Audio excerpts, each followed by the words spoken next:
ఇంకొక దగ్గర వినిపిస్తాం మీకు ఇక్కడే. జగన్మోహన్ రెడ్డి పైన అంట అక్రమంగా కేసులు పెట్టారంట. రాజకీయంగా తన ఎదుగుదలను చూడలేక చంద్రబాబు నాయుడు గారు కాంగ్రెస్ ఎమ్మెల్యేలు కలిసి అన్యాయంగా 16 నెలలను జైల్లో ఎట్టేసారని చెప్పేసి మాట్లాడుతున్నారు. ఒకసారి జగన్మోహన్ రెడ్డి ఏమన్నా మాట్లాడుతున్నారు వినిపిస్తా చూడండి.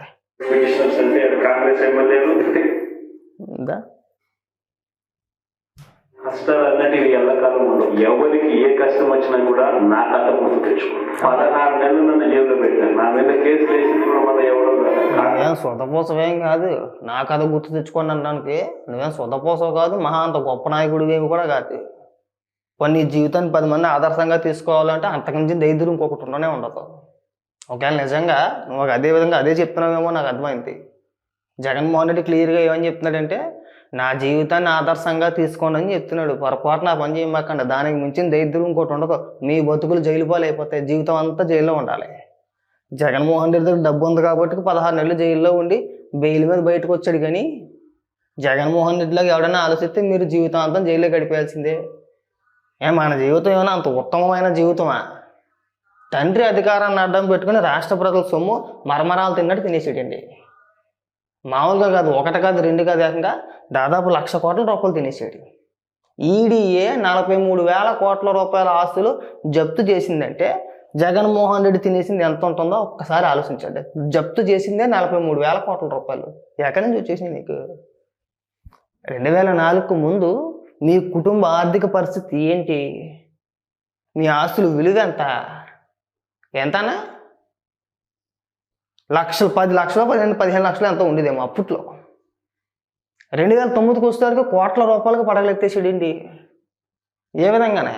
ఎక్కడి నుంచి వచ్చేసింది కానీ కోట్ల రూపాయలు? పైగా ఇక్కడికి వచ్చేసి నా జీవితాన్ని గుర్తు తెచ్చుకోండి, చేతిలో బొచ్చెట్టుకుని అడుక్కు తినాలి. లేదంటే అదే బొచ్చెట్టుకుని రాజమండ్రి సెంట్రల్ జైల్లోనో ఏదో సెంట్రల్ జైల్లో ఆ నీళ్ళ సార్ వేసుకుని అన్నం తినాలి. అంతకుమించి పీకేది ఏమి ఉండదు. కాంగ్రెస్ తెలుగుదేశం ఎవరు పిటిషనర్స్ అంటే కాంగ్రెస్ ఎమ్మెల్యేలు తెలుగుదేశం పార్టీకి సంబంధించి కేవలం రాజకీయంగా ఎదుగుతున్నాను ఒకే ఒక కారణంతో కేసులు బలాయించి 16 నెలలు జైలు. వచ్చాడు, బయటకు వచ్చాడు, బెయిల్ మీద బయటకు వచ్చాడు, బెయిల్ మీదే ముఖ్యమంత్రి అయ్యాడు. కానీ ఆ కేసుల విచారణ ఇవాళకే తేరాలా? వెళ్ళేవా నువ్వు? వాయిదాలకు వెళ్తావా? ముఖ్యమంత్రి అవ్వకముందు వరకు వెళ్ళాడు, ముఖ్యమంత్రి అయిన తర్వాత నువ్వు వారం నాంపల్లి కోర్టుకు ఎందుకు వెళ్ళట్లేదయ్యా? ఏమైంది కేసులు?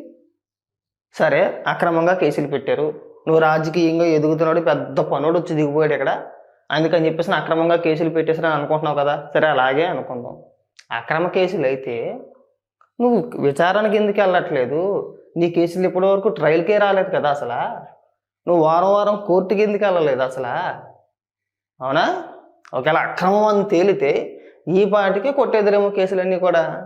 కానీ కాదు, అవి ఎప్పటి వరకు ఎందుకు ట్రయల్కి రాలేదు? ఇంకా తినతో పాటు ఇంకా సహనిందితులు ఉన్నారు, ఒక 8 మందో 10 మందో ఉన్నారు. ఇంకా కరెక్ట్గా విచారణ సమయం కానీ లేదంటే ట్రయల్కి వచ్చే సమయంలో ఒక డిశ్చార్జ్ పిటిషన్ వేస్తున్నారు. ఆ కేసులకి నాకు ఎలాంటి సంబంధం లేదు, ఆ కేసుల నుంచి నన్ను తొలగించేసాను ఇంకోటను ఒక డిశ్చార్జ్ పిటిషన్ వేస్తున్నారు. ఆ డిశ్చార్జ్ పిటిషన్ పైన విచారణ అదొక 2-3 ఏళ్ళు. అది పూర్తయ్యే సమయానికి మళ్ళీ ఇంకొక వ్యక్తి వచ్చేసి ఇంకొక డిశ్చార్జ్ పిటిషన్, అది కంప్లీట్ అయ్యే టైంకి మళ్ళీ ఇంకొకరు, అది కంప్లీట్ అయ్యే టైంకి మళ్ళీ ఇంకొకరు. ఈ ల్యాగ్కి కారణం అదే అని నీ తెలివితేటల గురించి చెప్పుకోతున్నాను. ఎప్పుడు ఎవడో అక్రమంగా కేసులు పెట్టేస్తే కొన్ని ఏమైనా రాష్ట్ర ప్రభుత్వమైనా పెట్టిందా? ఈడీ సిబిఐ అయ్యా, అవును కదా? దానికి సమాధానం చెప్పు. అక్రమంగా పెట్టేసారు, నేను 16 నెలలు జైల్లో ఉన్నాను, పనికి మన ఉపన్యాసం చెప్పమని. ఎవరికైనా మహా చేస్తే ఏం చేయగలుగుతారు? కేసులు పెడతారు, కాదన్నమ్మా బెదిరిస్తారు, కాదన్నమ్మా మహా అయితే 3 నెలలు లోపడతారు. ఈ కాదన్నమ్మా ఏం చేస్తారు? 3 నెలలు కాదన్నా, ఈసారి నువ్వు చేసిన అవినీతి ఒకవేళ నిజంగా బయటపడితే కనుక 3 ఏళ్ళు అయినా కానీ నువ్వు బయటికి రావు. ఇదైతే పక్కా అర్థమైపోయింది ఆల్రెడీ. ఎందుకంటే మద్యం కుంభకోణం పైన ఆల్రెడీ సిట్ ఏర్పాటు చేశారు, అది విచారణ జరుగుతుంది, అది స్టార్ట్ అవుతుంది. ఆ భయం పట్టేసుకుంది ఆల్రెడీ. ఆ భయం పట్టేసుకొని ముందే హింట్ ఇస్తున్నారు అనమాట. నన్ను ఏ క్షణానైనా అరెస్ట్ చేయొచ్చు, ఏ క్షణానైనా నన్ను తీసుకెళ్ళి లోపలేస్తారు, అయినా సరే బాధపడవసరం లేదు అంటే ముందే చెప్తున్నాడు అనమాట. నా పైన దొంగ కేసులు పెట్టి అరెస్ట్ చేస్తారో ఎవరో నమ్మమాకండి, రాష్ట్ర ప్రజలు ఎవరో కూడా దీన్ని నమ్మొద్దు చెప్పే ప్రయత్నం అన్నమాట. చిన్న దోపిడీ చేయలేదన్న నువ్వు, మద్యంలో తినేసేవు, ఇసుకలో తినేసేవు, అన్ని వ్యాపారాల్లో ప్రభుత్వమే చేసేసింది అంటే నువ్వే చేయించేసేవు లెక్కలు లేకుండా. మద్యం అమ్మేది కరెక్టే, ప్రభుత్వమే అమ్మింది మద్యం, కానీ ఎక్కడా కూడా డిజిటల్ పేమెంట్లో లేకుండా ఓన్లీ క్యాష్. ఇవాళ రోజుల్లో మనం చూస్తాం, చాలా సందర్భాల్లో కూడా చెప్పుకున్నాం. చిన్న టీ షాప్ కూడా ఆ షాపులో ఖచ్చితంగా ఫోన్పేనో గూగుల్ పేనో మర్చెంట్ పేమెంట్ ఖచ్చితంగా, డిజిటల్ పేమెంట్ ఖచ్చితంగా ఉంటుంది. కానీ ప్రభుత్వం అమ్మే మద్యం దుకాణాల్లో మాత్రం అలాంటిది పెట్టలేదండి. ఓన్లీ క్యాష్ ఇవ్వాలా, ఆ క్యాష్ అంతా సాయంత్రానికి జగన్మోహన్ రెడ్డి కొంపకి చేరుకోవాలి. సాయంత్రానికా 10 రోజులకా 20 రోజులకా తెలియదు, పక్కన పెట్టేస్తే ఖచ్చితంగా ఆ క్యాష్ అంతా జగన్మోహన్ రెడ్డి కొంపకి చేరుకోవాలి. నువ్వు ఎంత కొన్నావో తెలియదు, ఎంత కమ్మేమో తెలియదు, ఆ డబ్బు ఏమైపోయిందో తెలియదు. అదొక్కటైతే ఇసుక మరొకటి. ఎందులో దోచేయాలో చెప్పి అన్నింటిలోనూ కూడా దోచేయడమే కదా, ప్రతి దాంట్లోని కూడా. పైగా ఇక్కడికి వచ్చేసి ఉపన్యాసాలు, మళ్ళీ దొంగ కేసులు పెడతారు, మళ్ళీ జైలు వేస్తారు. అన్న ఈసారి ఎత్తే నువ్వు బెయిల్ మీద బయటకు వచ్చే విధంగా అయితే ఉండదు. నువ్వు అనుకుంటున్నావేమో ఏముందిలే, అదే లెక్క జగన్మోహన్ రెడ్డికి. జగన్మోహన్ రెడ్డి అంత ధైర్యంగా అవినీతి చేయడానికి గల కారణం కూడా ఏంటంటే, తండ్రి అధికారంలో ఉన్నప్పుడే లక్షల కోట్ల రూపాయలు తినేసాను. మహా అయితే ఏం చేయగలిగారు, 16 నెలలు జైల్లో ఉంచగలిగారు. న్యాయస్థానాలు ఉన్నాయి మనకి, ఏదో రకంగా బెయిల్ తెచ్చుకోవచ్చు, బెయిల్ మీద బయట తిరిగేయచ్చు, బెయిల్ మీద బయట బతికేయచ్చు. మనకి సిగ్గా పాడమని బతుక్కి 11 ఏళ్ళ బట్టి బెయిల్ మీద బతుకుతూ నువ్వు చెప్పే సొలు ఉపన్యాసాలు ఇవి ఏమో వద్దులే. మహా అయితే కేసులు పెడతారు 3 నెలలు, మహా అయితే కేసులు అది నీకన్నా. నీలాంటి బలిసినోడికి కేసులు అంటే తీసి పడేయచ్చు, ఏముందలే కేసు అనుకోవచ్చు. కానీ సామాన్యులకి, మధ్యతరగతి కుటుంబాలకి అది కాదు.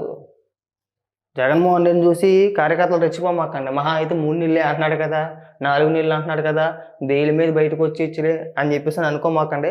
ఒక్కసారి కేసు పడితే, ఒక్కసారి అరెస్ట్ అయ్యి జైలుకి వెళ్తే మన జీవితాలు తలకిందలైపోతాయి. మన అసలే మధ్యతరగతి. ఒక్కసారి మన ఆర్థిక పరిస్థితులను చూసుకొని జగన్మోహన్ రెడ్డి చెప్పాడని చెప్పేసి రెచ్చిపోమాకండి. వన్స్ ఒక్కసారి అరెస్ట్ అయ్యారనుకో మొత్తం మీ జీవితాలు తలకిందలైపోతాయి. మామూలుగా కదా, ఆర్థికంగా కుదేలైపోతారు అనమాట. దివాలా తీసే స్థాయికి, అంటే రోడ్డుని పడిపోతామని చెప్తున్నాను నేనైతే కనుక. మనలాంటి మధ్యతరగతి వ్యక్తులపైన కేసులు పడి ఒక్కసారి అరెస్ట్ అయితే మన జీవితం నిజంగా తలకిందులైపోద్ది. మనం ఊహించడం అది కోలుకోలేని దెబ్బ. అర్థమైందా? ఛార్జ్ షీట్ పడి ఒకవేళ నిజంగా కోర్టు నుంచి సమన్లు వచ్చి నీ వాయిదాలకి రావాలమ్మా అంటే అది ఇంకా పెద్ద నరకం. అది మామూలు నరకం కాదు. నీ దగ్గర ఉన్నా లేకపోయినా, నువ్వు పని చేస్తున్నా పని చేయకపోయినా ఖచ్చితంగా వాయిదా టైంకి వచ్చేటప్పటికి ఖచ్చితంగా నువ్వు వాయిదాకి వెళ్ళాల్సిందే, కోర్టుకి అటెండ్ అవ్వాల్సిందే. అందులో వేరే ఆప్షన్ లేదు అసలు నీకు. జగన్మోహన్ రెడ్డి అసలు చెప్తాడు, మీ ఇష్టానుసారంగా మీరు మాట్లాడంటే 2 నెలల తర్వాత 3 నెలల తర్వాత బెయిల్ వచ్చింది, మళ్ళీ గట్టిగా పోరాడదాం అంటారు. అవన్నీ నమ్మమాకండి. తర్వాత దేకేనాదులు కూడా ఉండడం మనల్ని చెప్తున్నాడు కదంటే ఒకవేళ మీ దగ్గర భయంకరంగా సంపాదించేసి భయంకరంగా డబ్బు ఉందనుకో, మీ ఇష్టం, వాళ్ళ కేసులు లెక్కే కాదు. 3 నెలలు కాదు 4 నెలలు లోపల ఉన్నా సరే వాళ్ళ కుటుంబానికి గడిచిపోతూ ఉంటుంది. కానీ మనకు అలా కాదుగా. మనకు ఒక నెల ఏదైనా అయితేనే మన కుటుంబ ఆర్థిక పరిస్థితి కుదేలైపోతాయి. అంతేనా? మనం బతకాలి. ఒకవేళ పెళ్ళి అయితే కనుక పిల్లలను పెంచుకోవాలి, వెనకతల తల్లిదండ్రులను చూసుకోవాలి, ఎంతమందిని చూసుకోవాలి. నువ్వు జగన్మోహన్ రెడ్డి నువ్వు ఇలాంటి రెచ్చగొట్టే మాటలు మాట్లాడి వాళ్ళ జీవితాలని దయచేసి నాశనం చేసే మాటయ్యా. నాశనం చేసే ప్రయత్నం ఇదంతా కూడా. లేకపోతే జగన్మోహన్ రెడ్డి జీవితాన్ని ఆదర్శంగా తీసుకోండి, నాలాగా కేసులు ఎట్టించుకొని లోపలికి వెళ్ళిపోండి అని చెప్తుంది. ఈ సులువు ఉపన్యాసాలు మానే.